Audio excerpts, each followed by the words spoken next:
Bienvenue, esprit curieux. Nous entamons aujourd'hui une exploration monumentale de l'architecture même de notre réalité. Oubliez le vide tel qu'on vous l'a enseigné. Dans notre modèle, le néant n'existe pas. Il n'y a que le bulk. Le bulk est un milieu dynamique, une trame invisible mais omniprésente qui sous-tend chaque particule, chaque photon. Au cœur de cette trame se trouve état, l'état local du vide. C'est la mesure fondamentale de la santé du bulk en un point donné. Analogie, état est la qualité du plancher sur lequel les acteurs de la physique vont devoir danser. S'il est mou, tout change. Mathématiquement, état définit le potentiel local. Ce n'est pas une constante, c'est une variable environnementale. Conséquence physique. Un changement de état modifie la vitesse de propagation et la stabilité des structures matérielles. Mais le bulk ne se laisse pas traverser sans mot dire. Il oppose une résistance. C'est la loi de Shuhu. Voyez Shuhu comme la viscosité d'un fluide. Plus le bulk est contraint, plus il devient difficile de s'y déplacer. La loi de Shuhu relie la résistance à l'état état et au gradient de pression du vide environnant. C'est fluide, mais rigoureux. En physique, Shuhu explique pourquoi certains mouvements s'amortissent ou pourquoi l'énergie semble se perdre dans le vide. Passons à mu. Si état est l'environnement, mu est la réaction de la matière elle-même, sa propre signature de contrainte. Mu est comme la tension superficielle d'une bulle. C'est ce qui permet à une particule de rester elle-même dans le bulk. Elle quantifie le gradient interne nécessaire pour équilibrer la pression extérieure exercée par le Shuhu local. Sans mu, la matière se dissoudrait simplement dans le bulk. C'est le gardien de l'identité matérielle. Résumons. État est l'état. Shuhu est la loi de résistance et mu est la réponse de la matière. Un trio inséparable. Mais que se passe-t-il quand une information traverse ces zones? C'est ici qu'intervient l'effet Casilda-Pacheco. C'est l'effet de décalage. Comme un nageur dévié par un courant, le signal est transformé par le bulk qu'il traverse. Le décalage est proportionnel à la variation du champ Alma tout au long du trajet. Plus le voyage est long, plus l'effet est grand. C'est une source majeure de redshift. La lumière ne fatigue pas, elle s'adapte à la viscosité du Shuhu traversé. Et enfin, le cœur de notre traité, le champ Alma. Il ne remplace rien, il unifie tout. C'est le milieu d'évolution. Alma représente l'environnement dans lequel les particules acquièrent leur comportement effectif. C'est le bouillon de culture de la réalité. Voici l'équation. Elle dépend de l'état état, de la résistance S, de la contrainte MU, mais aussi de la densité RHO et du temps tau. Voyez Alma comme un écosystème. La matière n'est pas isolée. Elle est le produit de son milieu Alma. Pas de milieu, pas de plante. Conséquence révolutionnaire. L'identité d'un élément est locale. Un atome de cuivre ici n'est pas le même qu'au centre galactique. C'est ce que nous appelons l'effet Mamolar. La modification de la signature d'une matière par son environnement Alma. C'est comme votre voix. Elle est la même, mais elle sonne différemment dans une cathédrale ou sous l'eau. Mamolar est cette acoustique du bulk. La loi Mamolar distingue ce qui vient de la source, du trajet, de la distance et de l'observateur. Une clarté nécessaire. Grâce à Mamolar, on peut enfin retrouver la signature réelle, sigma indice réel, derrière la signature observée, sigma indice OBS. On lève le voile. Appliquons cela au trou noir. Ce ne sont pas des aspirateurs, ce sont des régions où Alma franchit un seuil critique. Au-delà de ce seuil, la signature de la matière bascule hors de notre fenêtre d'observation. Elle devient aveugle pour nous, pas absente. Voici la chaîne complète. Du vide fondamental jusqu'à votre œil. Tout est lié par cette architecture fluide. Si vous avez tout compris, vous méritez un diplôme du bulk. Si vous n'avez rien compris, c'est que votre état local est un peu mou aujourd'hui. Pour les sceptiques, voici ma prédiction. Il existe un résidu spectral delta sigma inexpliqué par la physique standard. C'est la signature Mamolar. Là où nos instruments voient du noir, le modèle Alma Mamolar voit une signature déplacée. Il suffit de savoir où regarder. Nous ne changeons pas la physique, nous lui donnons de nouvelles lunettes pour voir le bulk dans toute sa splendeur. Le champ Alma est le premier pas. Dans le prochain épisode, nous explorerons la signature Alma-Mu du cuivre galactique. Merci de votre attention académique. Nous nous reverrons dans le bulk. Professeur Atomy, pour vous servir. C'est un petit pas pour Denis, mais un grand pas pour l'humanité. Reprenons notre périple dans le bulk. Après les bases, passons à l'identité secrète de la matière. Sa signature Alma-Mu. Souvenez-vous, état, Shuhu et Mu définissent le terrain. Mais comment la matière y réagit-elle précisément? Dans la physique standard, un élément est son nombre de protons. Mais pour nous, c'est une signature dynamique stabilisée, sigma m. L'identité sigma m dépend des protons Z, des neutrons N, mais surtout du champ ALMA local et du MU propre. Analogie, la particule est l'acteur, mais sa signature est le costume que le bulk lui impose de porter, et le costume change selon la pièce. Cela nous mène à la masse volumique ROM. Elle n'est pas fixe, elle est une fonction de l'arrangement atomique et du degré de contrainte. Plus le champ ALMA est exigeant, plus la matière doit se condenser pour maintenir son identité. Elle devient plus dense, plus liée. Mathématiquement, si MU augmente, la densité RHOM suit. C'est une loi de survie matérielle dans le bulk. Au centre des galaxies, le vide est rare, la contrainte est maximale. Le champ ALMA y est d'une intensité redoutable. Là-bas, la matière est plus condensée, plus solide, plus énergétiquement liée que n'importe où ailleurs. Un vrai défi pour les atomes. En périphérie, au contraire, le vide est disponible. La contrainte ALMA s'allège. La matière y respire davantage. L'énergie nécessaire pour être est plus élevée au centre qu'au bord. C'est le prix de l'existence galactique. Et voici le point radical d'Ennis. L'identité d'un élément peut ne pas être absolue. Elle est locale. Tout change. Prenons le cuivre. Sur Terre, nous le définissons par sa structure atomique précise. C'est notre référence standard. Mais le cuivre au centre de la galaxie n'a pas forcément la même composition interne que le nôtre. Incroyable, n'est-ce pas? Pourtant, nous le reconnaissons comme du cuivre car sa signature observée après transformation ALMA est équivalente. Analogie, deux personnes différentes peuvent paraître identiques si on les regarde à travers des filtres colorés différents. Le bulk est ce filtre. Il faut distinguer la signature réelle sur place de la signature lumineuse émise, puis de celle que nous recevons enfin. L'effet Mamolar décrit précisément cet ensemble de transformations reliant la source à l'observateur via le trajet dans le bulk. Elle sépare ce qui appartient à la matière, ce qui vient du champ de la source, et ce qui provient du long voyage de la lumière. C'est crucial. Sans Mamolar, nous interprétons mal les messages du cosmos. Nous voyons des fantômes au lieu de la réalité. Cela permet d'expliquer pourquoi certains éléments semblent bizarres loin d'ici. Leur signature a été sculptée par ALMA. Notre cuivre terrestre se prend pour le nombril du monde. Mais dans le bulk, il n'est qu'une variante parmi tant d'autres. La stabilité même d'une matière est locale.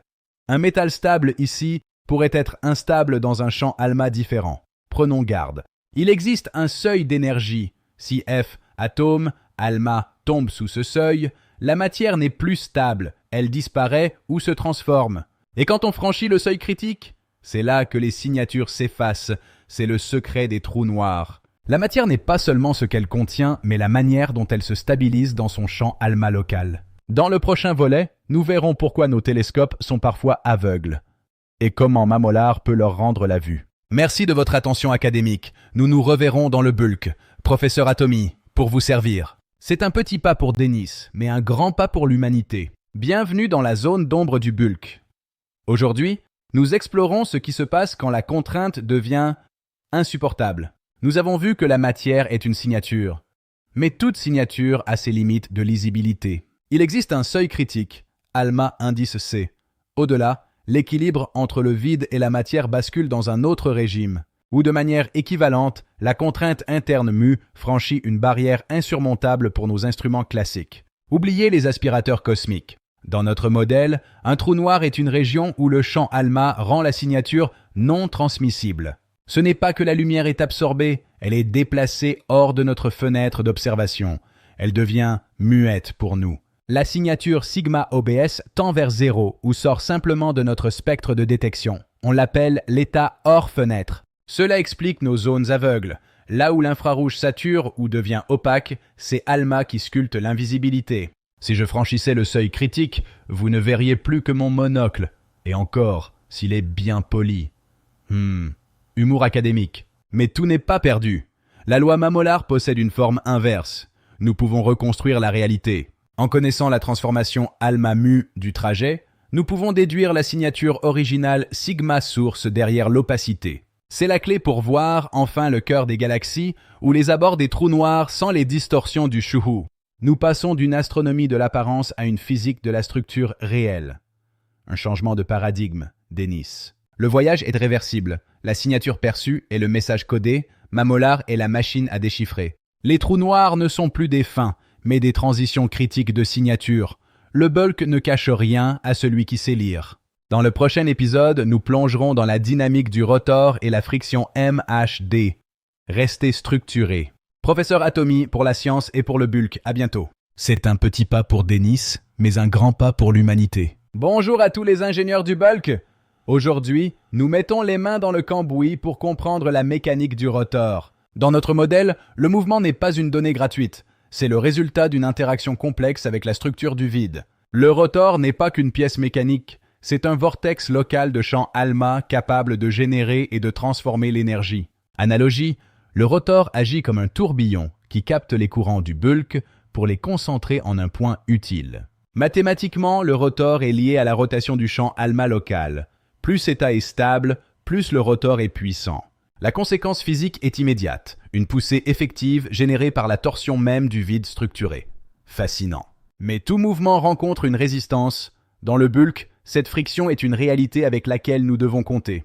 Voyez la friction comme du sable invisible dans les rouages du bulk. Elle freine le rotor et dissipe l'énergie sous forme thermique. Elle dépend de la résistance Shuhu et de la contrainte mu de la matière en mouvement. La vitesse joue aussi son rôle. C'est ici qu'entre en scène la MHD, la magnéto-hydrodynamique appliquée au fluide du vide, une danse entre ALMA et l'électromagnétisme. Imaginez le bulk comme un plasma visqueux.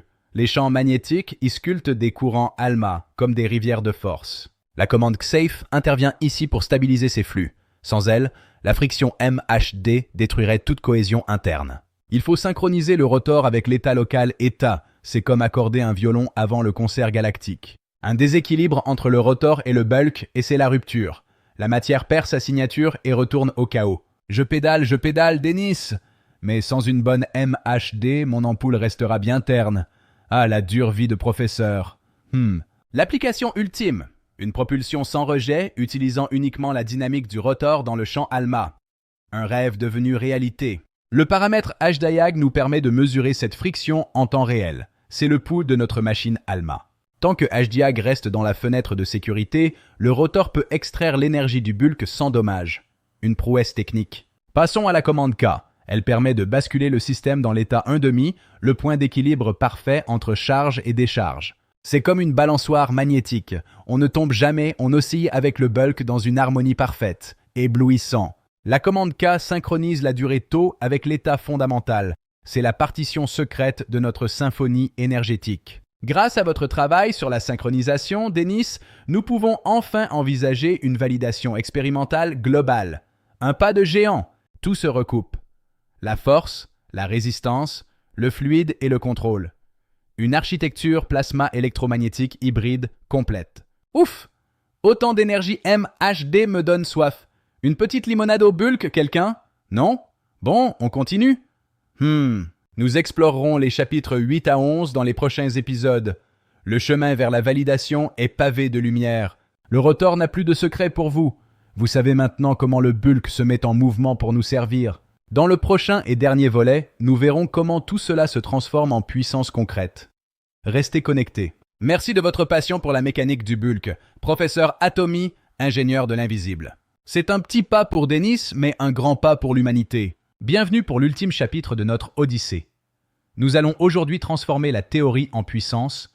Voici la chaîne énergétique. Au cœur du système, nos trois piliers PVC, TVS et TVSP, c'est l'épine dorsale de notre architecture énergétique. Le PVC est notre porte d'entrée. C'est lui qui capture les fluctuations état du bulk pour les stabiliser. Un vrai filet de pêche cosmique. Analogie, comme un filet capture les poissons du courant, le PVC capture l'énergie du bulk, sans effort, ou presque. Le facteur Craig définit le taux de récupération. Plus état est dense, plus la moisson est abondante. Mathématiquement parfait. L'énergie captée passe ensuite dans le TVS, un tore à section variable où la compression ALMA commence réellement. Voyez le TVS comme un tunnel qui accélère et compresse le flux énergétique pour augmenter sa densité mu. Ça chauffe. La suite du processus de compression dans quelques instants. Restez dans le bulk. Voici le moment de vérité. Après la théorie et la construction, place au résultat. Voici la preuve par l'observation. L'expérience 114 a confirmé l'existence du résidu delta sigma. La loi Mamolar n'est plus une hypothèse, c'est une observation. Denis, nous avions raison. Regardez cet alignement. La nature ne ment pas. Elle suit scrupuleusement l'architecture plasma électromagnétique que nous avons décrite. Qui a dit que les professeurs étaient toujours dans la Lune? Je suis peut-être dans le bulk, mais mes calculs sont sur Terre. Voici l'architecture complète. Un système cohérent, fluide et puissant. Le grand traité est maintenant une réalité tangible. Notre voyage s'arrête ici, mais le vôtre ne fait que commencer. Le bulk vous appartient désormais. Explorez-le avec sagesse. Merci de votre attention académique tout au long de cette série. C'était un honneur de vous guider. Professeur Atomy, pour l'éternité. C'est un petit pas pour Denis, mais un grand pas pour l'humanité.